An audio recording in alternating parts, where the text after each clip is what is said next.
Hola, ¿cómo están? Hoy iniciamos nuestra exploración del mes, esta vez centrada en identidad, y vamos a ir desglosando la identidad desde un punto de vista global, grupal, hasta hasta ir en la búsqueda de una identidad individual, de qué significa en realidad construir y sobre todo hacer valer nuestra identidad individual. Pero bueno, hoy comenzamos, y lo titulé de esta manera, Identidad en tiempos de cambio, oportunidades y desafíos, para hablar acerca de nuestra identidad más bien grupal. Por ahí vamos a comenzar. No hay casualidades que hoy justamente el jueves que nos toca abrir esta exploración sobre la identidad a lo largo del mes de julio, resulta que es el 4 de julio, Día de la Independencia de Estados Unidos. Y bueno, siempre se dice además de que, y sobre todo Carl Jung lo decía, ¿no? No es tanto que no haya casualidad, sino que lo que hay son enormes coincidencias. Y la coincidencia es que precisamente hoy, que es Día de Independencia, se celebra el Día de la Independencia de Estados Unidos, se celebra un Día de Identidad Nacional, vamos a abrir el tema de identidad. Ahora, ¿cómo surge? Y aquí hay otra coincidencia, ¿cómo surge este tema?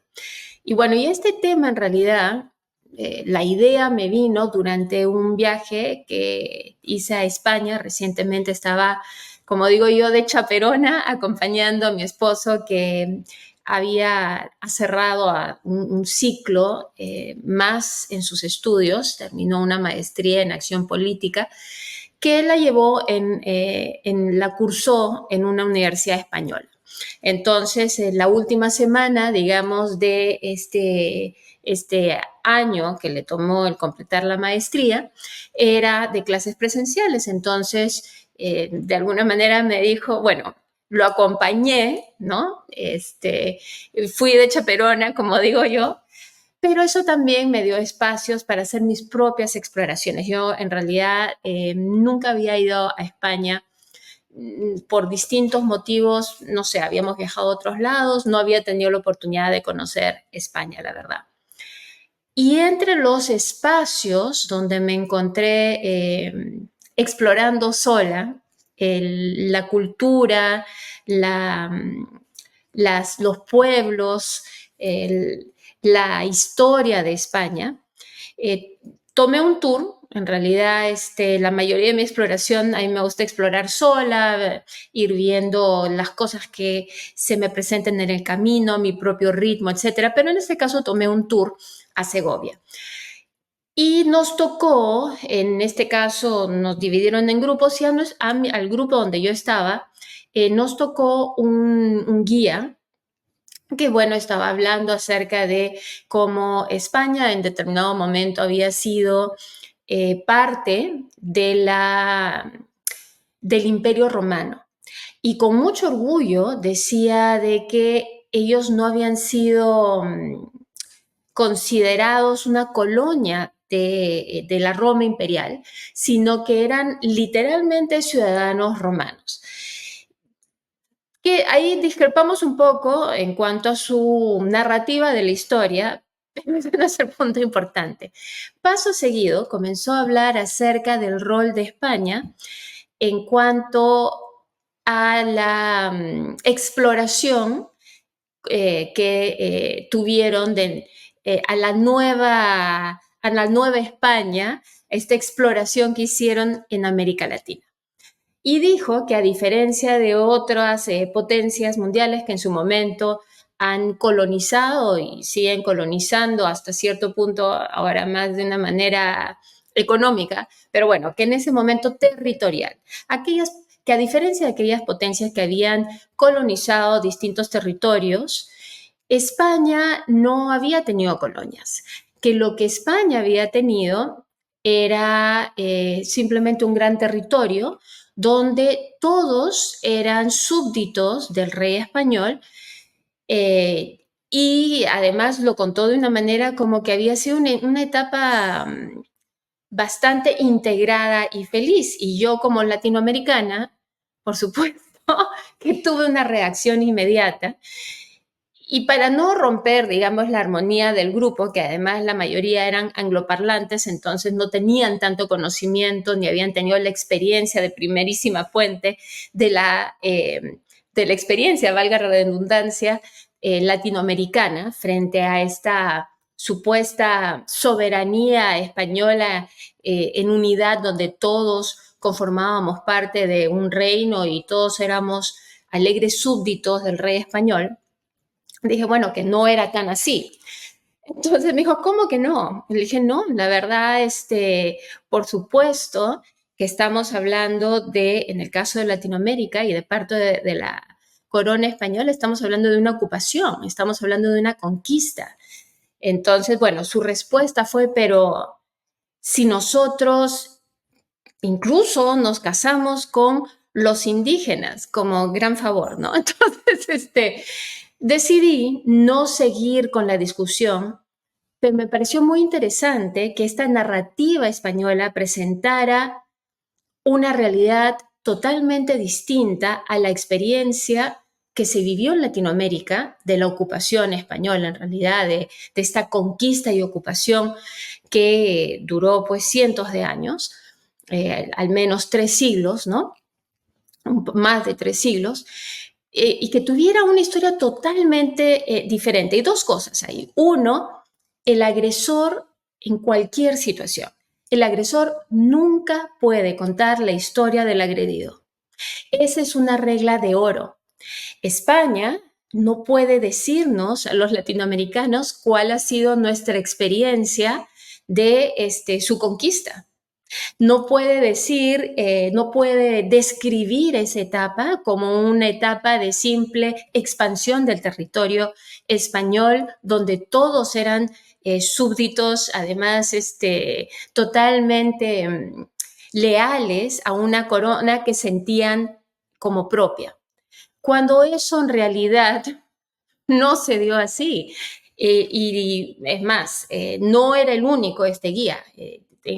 Resulta que justamente me contaba mi esposo que durante estos estudios de maestría que hizo, un profesor y varios alumnos comentaban cómo las guerras de independencia en Latinoamérica habían sido en realidad guerras civiles, que habían sido enfrentamientos entre dos facciones de una misma población.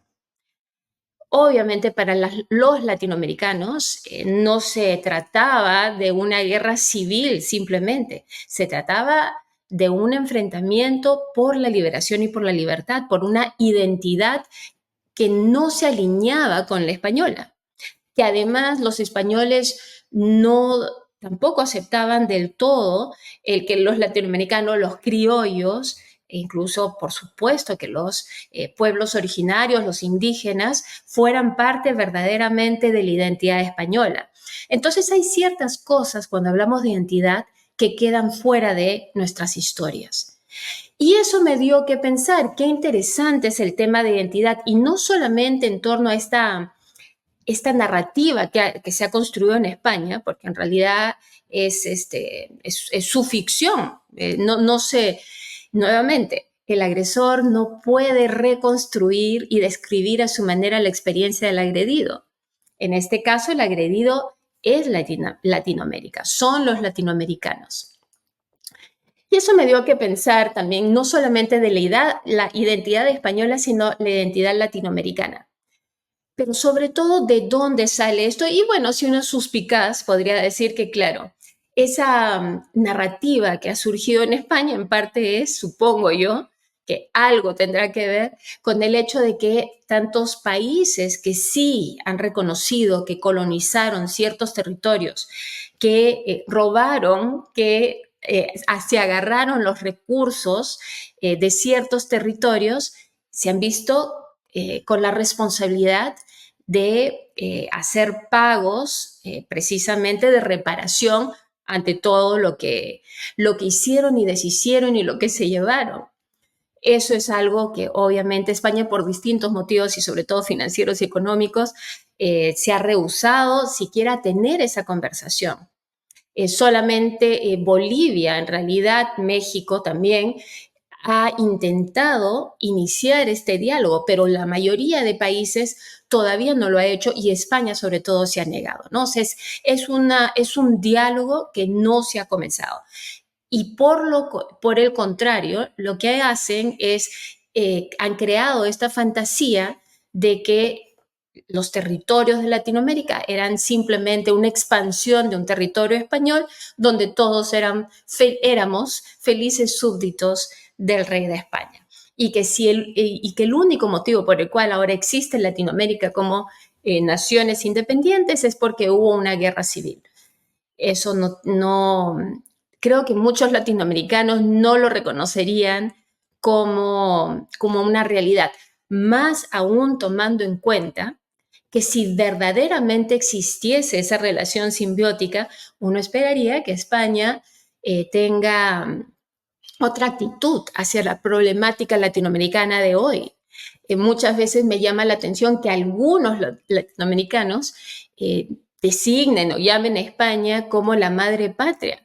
Y yo ya lo he dicho en este canal, si fuera madre, o sea, es una madre bastante cruel, se tendría que decir, y con todo lo que ha hecho en cuanto a violación de derechos humanos durante los cientos de años que ocupó territorio latinoamericano, bueno, definitivamente no es una madre ideal, o al menos como nosotras la entendemos como una madre ideal. Entonces, hablar de España con madre patria me es problemático.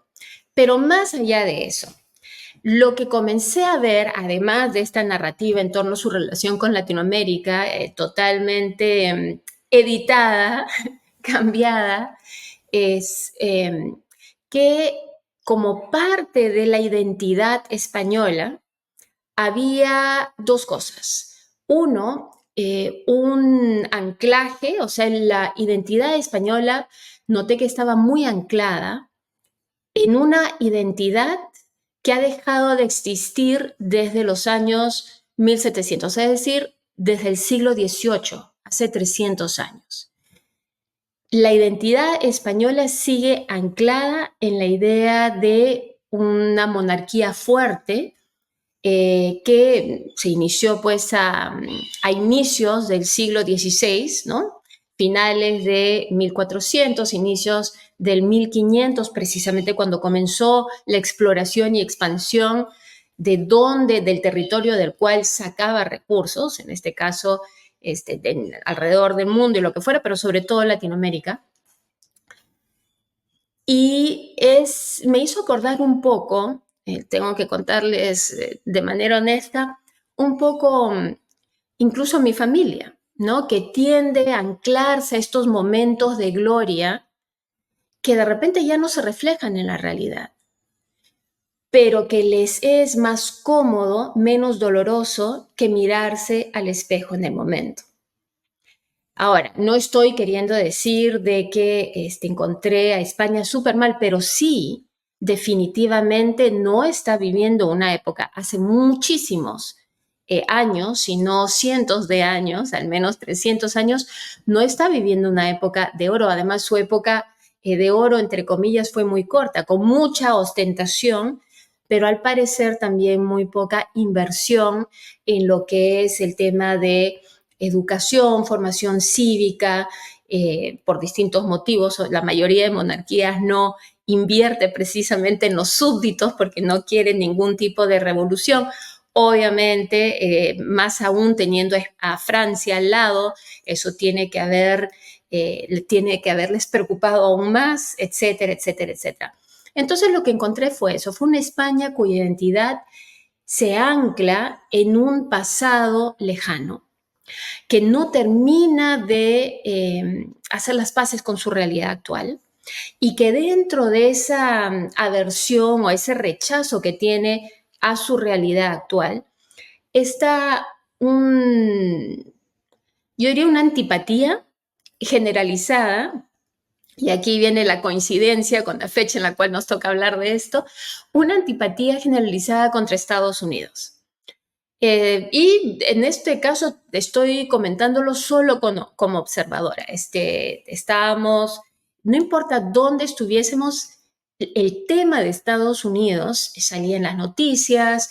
Escuché a dos señores que estaban esperando un bus hablando del tema de Estados Unidos, de lo importante que es buscar un poder que pueda hacer el balance. En fin, es una preocupación que muchos tienen alrededor del mundo acerca de este nuevo epicentro hegemónico que existe desde inicios del siglo pasado. Es decir, Estados Unidos se convierte en el epicentro de la hegemonía mundial precisamente a raíz de la Segunda Guerra Mundial, es donde ya se establece fehacientemente, digamos, se establece incuestionablemente, cada vez con mayor fuerza, como el epicentro de la hegemonía mundial. Lo interesante, y no voy a entrar a discutir si está bien, si está mal, finalmente ya sabemos que epicentros hegemónicos vienen y van, no tan rápido generalmente a los 100 años, pero pueden variar entre 200 años, 300 años, y en fin, con el avance tecnológico posiblemente veamos que estos ciclos son más rápidos, ya que la generación de nueva tecnología también va en aceleración. Pero bueno, lo interesante es que pese a esta antipatía, no hubo momento en que no viera cómo la cultura estadounidense prima en España. La mayoría de música es en inglés, la que se escucha en la calle, la que escuchan las personas, las que se escuchan en los ambientes y además de grupos estadounidenses. La moda dictada por la cultura estadounidense, etcétera, etcétera. Entonces hay una crisis de identidad en España que para mí refleja una crisis de identidad que vivimos todos en el mundo. Y es que, y aquí quiero citar a Steve Blake, que quizá no parezca tan a propósito porque no es un gran intelectual, no es un filósofo, es un ex basquetbolista de la NBA y actual entrenador de la NBA, pero esta es la situación. Comentarios y pensamientos inteligentes vienen de todos. Y cuando encontramos algo valioso, no importa qué título lleva la persona, al menos es lo que yo opino.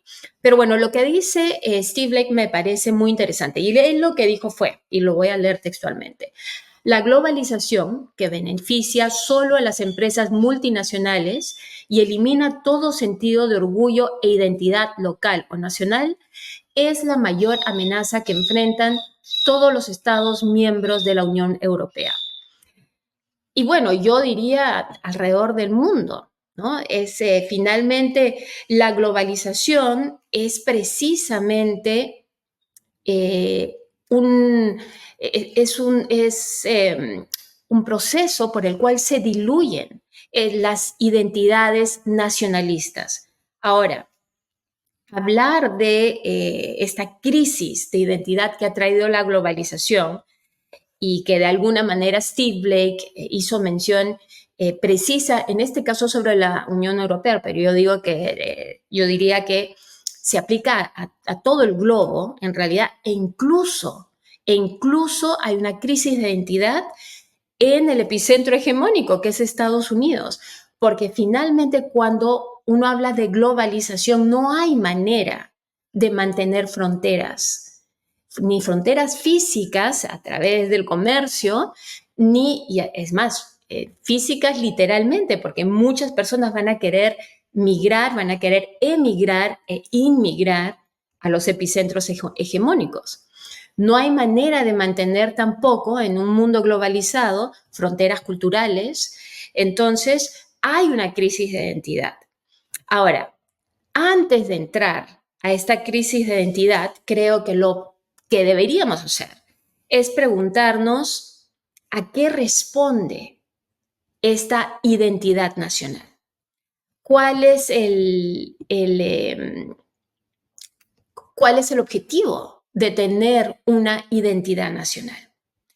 Y aquí voy a citar a Benedict Anderson. Interesantemente, Benedict Anderson es anglo-irlandés. ¿Y qué región se ha encontrado con mayor crisis de identidad, con identidades muy fuertes que Irlanda? Tanto Irlanda del Norte como Irlanda.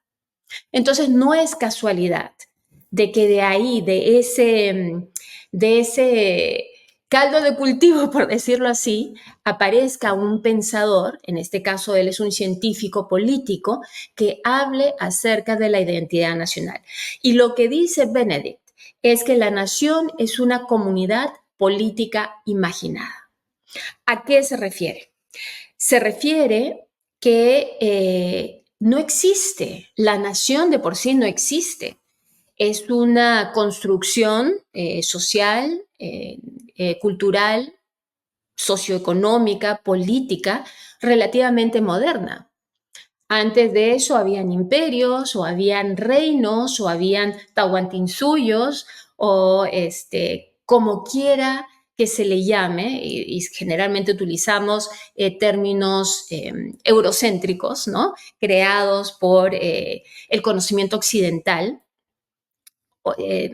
Pero en todo caso, las naciones son relativamente un concepto moderno, un concepto del siglo XIX en su mayoría. Si es que no, un concepto del siglo XIX que comienza a finales del siglo XVIII, siglo XIX y que se esparce alrededor del mundo hasta el día de hoy, que distintas naciones se van formando, incluso hay algunas que se acaban de independizar, por ejemplo, del Commonwealth británico hace apenas unos años. Bueno, entonces no es algo natural, no es algo que existió siempre, es una creación netamente humana, una creación netamente de nuestra imaginación. Entonces, cuando él dice que la nación es una comunidad política imaginada y además dice que el nacionalismo, bueno, y claro, la pregunta es, perdón, acá viendo mis notas antes de que me olvide, ¿a qué responde esta necesidad? ¿Por qué lo hacemos? Por un lado es por una cuestión de orden social, obviamente, pero por el otro es económico. Y lo interesante de que responda a un factor económico, porque las naciones o esta idea de comunidad política imaginada responde a una necesidad de posesión y distribución de recursos.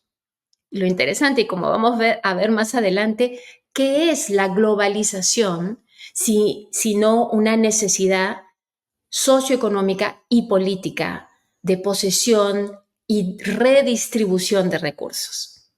Entonces, en nuestro gran imaginario, muchas veces no nos damos cuenta que los hilos conductores son precisamente esos factores más que intrínsecos, unos factores extrínsecos que están basados en un orden económico. Cuanto más contenido el grupo, será más localizada esa necesidad. Hoy que la economía se maneja a nivel global, se expresa esta necesidad a través de la globalización. Pero en todo caso, lo que decía Benedict acerca del nacionalismo esto me parece interesante. Nacionalismo, dice él, no es el despertar de las naciones a una conciencia propia. El nacionalismo inventa naciones donde no existen. ¿Y por qué es esto importante? Porque si antes estos territorios se formaban a través de la conquista, por ejemplo, no era a través de la creación colectiva de una necesidad económica que reuniera un territorio y a sus gentes, sino que era literalmente a través de una conquista, ya fuera un reino, un feudal, ya fuera una ocupación de fuerzas al otro lado del Atlántico, en el caso de Latinoamérica, etcétera.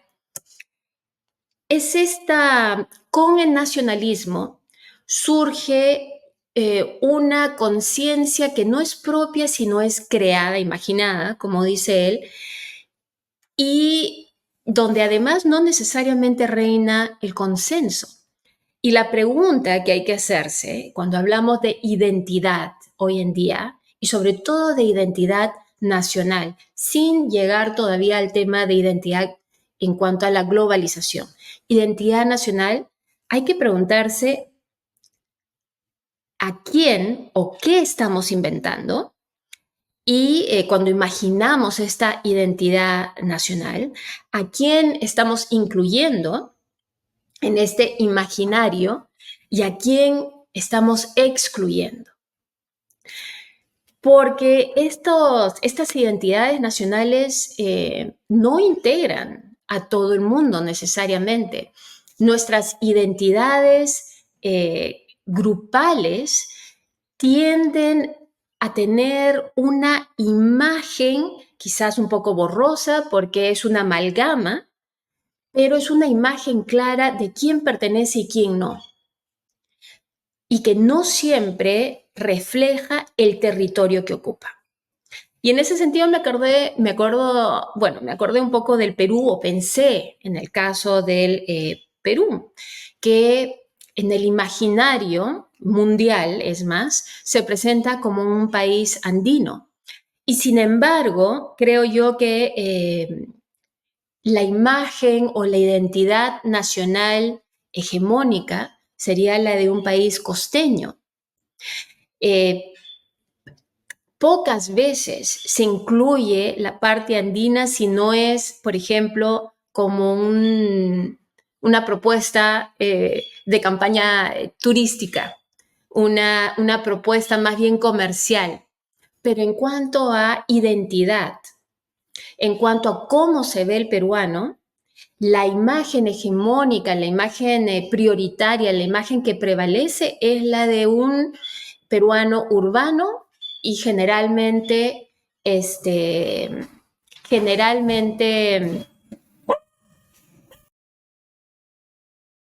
urbano y generalmente costeño.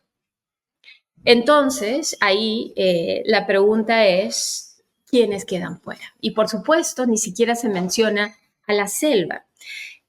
Y hay dentro de esta cultura andina, de este imaginario colectivo que es la identidad nacional y que obviamente muestra que hay una crisis.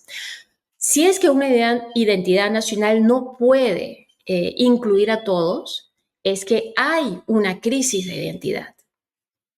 Y en el caso del Perú, por ejemplo, un ejemplo que se me vino a mente es en el altiplano hay una identidad cultural, más bien, que no abarca todo el país, sino es de esa región, que es una identidad cultural aymara, que en algunos casos han tenido respuestas que para la mayoría de peruanos parece ajena ante situaciones políticas, como por ejemplo el linchamiento de ciertos dirigentes o ciertas personalidades políticas, y la población se ha alzado en armas para linchar a quienes ellos consideraban que había ido en contra de la comunidad.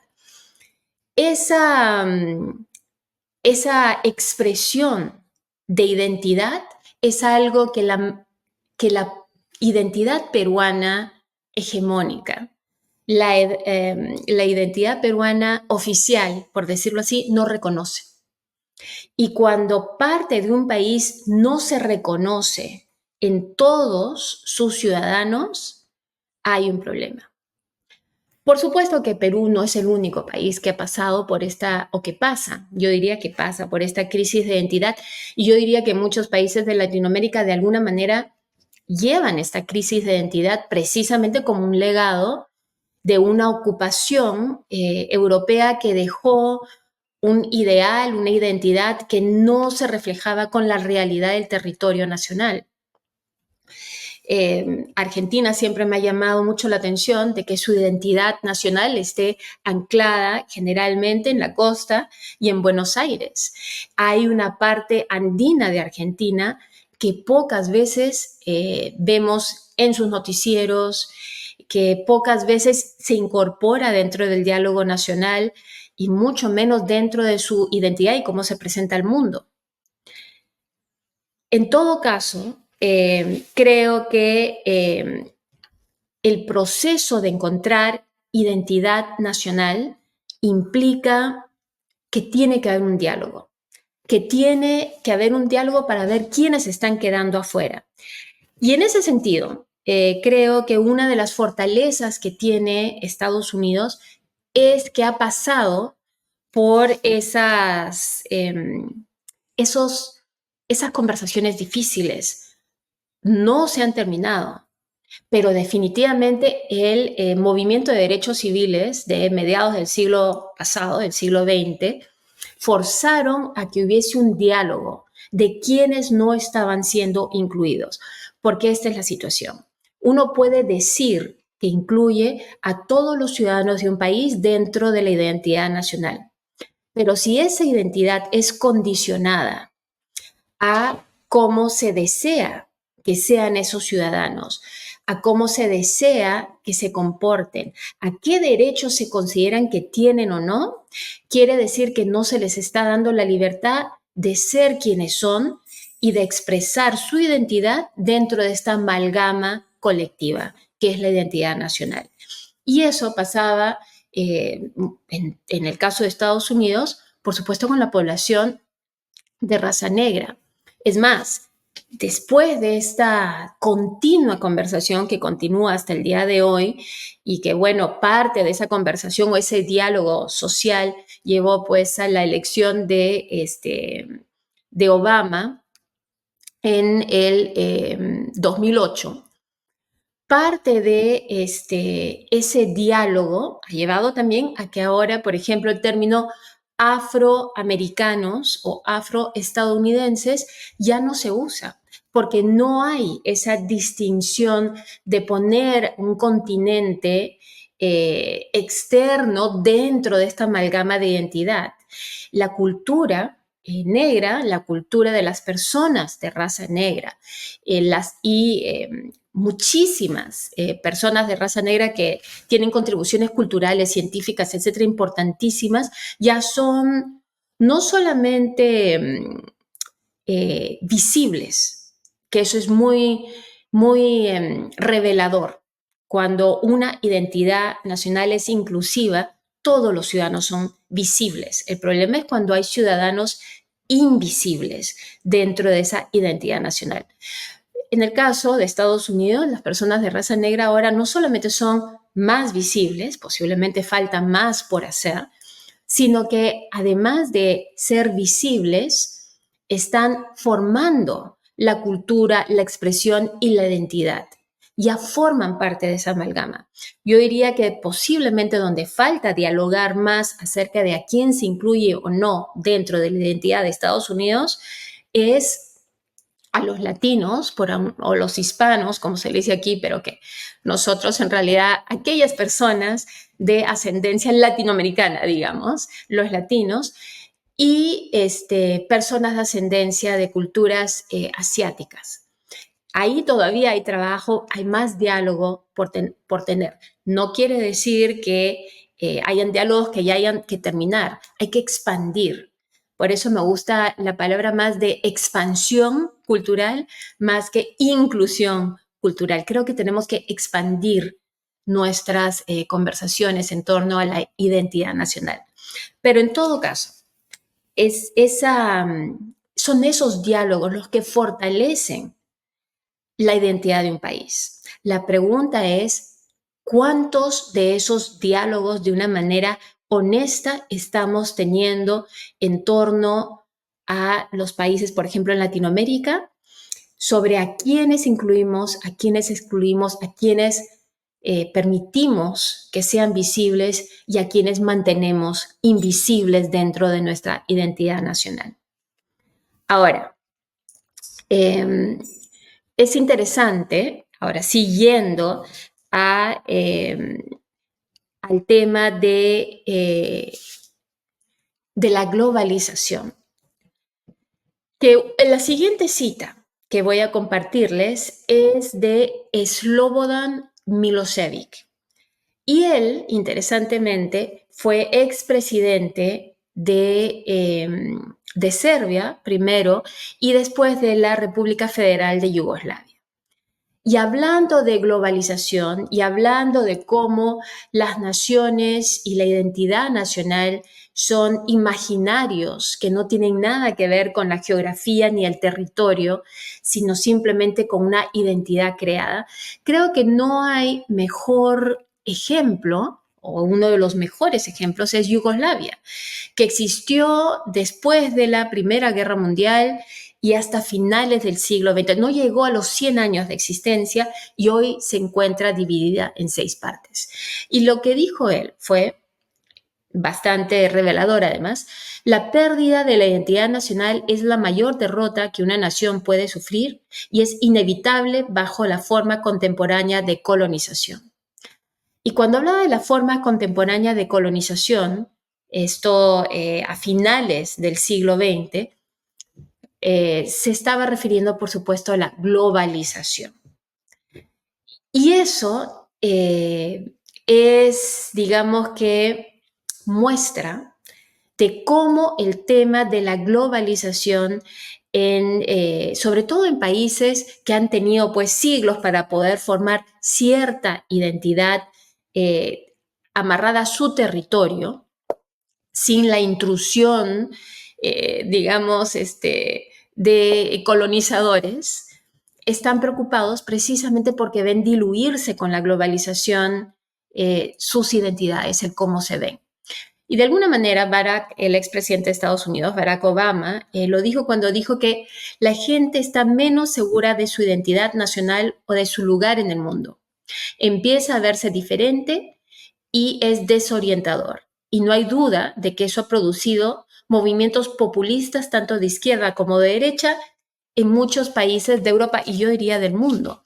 Es precisamente esta incertidumbre ante nuestra identidad, cuando no sabemos bien quiénes somos, que nos da temor, no solamente el futuro, sino el presente, porque no terminamos de ver cuál es nuestro lugar en el mundo.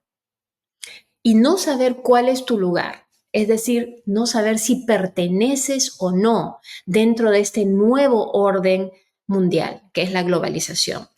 No saber además que si perteneces, en qué lugar estás y cómo vas a ubicarte a la hora de distribución de recursos, es un temor muy válido. Y ese temor, precisamente porque la identidad se construye como un recurso para determinar quiénes usan un territorio y quiénes usan los recursos de ese territorio de una u otra manera, es un temor que lleva o que ayuda a que ciertos personajes que prometen reforzar fronteras, reforzar identidades nacionales, reforzar la diferenciación entre un grupo y el resto, comienzan a tener mayor tracción. Entonces, yo diría que si la globalización surge de esta necesidad ante una economía global, de controlar los recursos, quién tiene acceso, dónde se distribuyen y a quién se le dan, y diluye este sentimiento de pertenencia que a la mayoría de seres humanos les es importante. Nuevamente, y esto lo quiero remarcar, mi tesis, mi hipótesis, por decirlo, es que nuestra necesidad de pertenencia es una necesidad de supervivencia.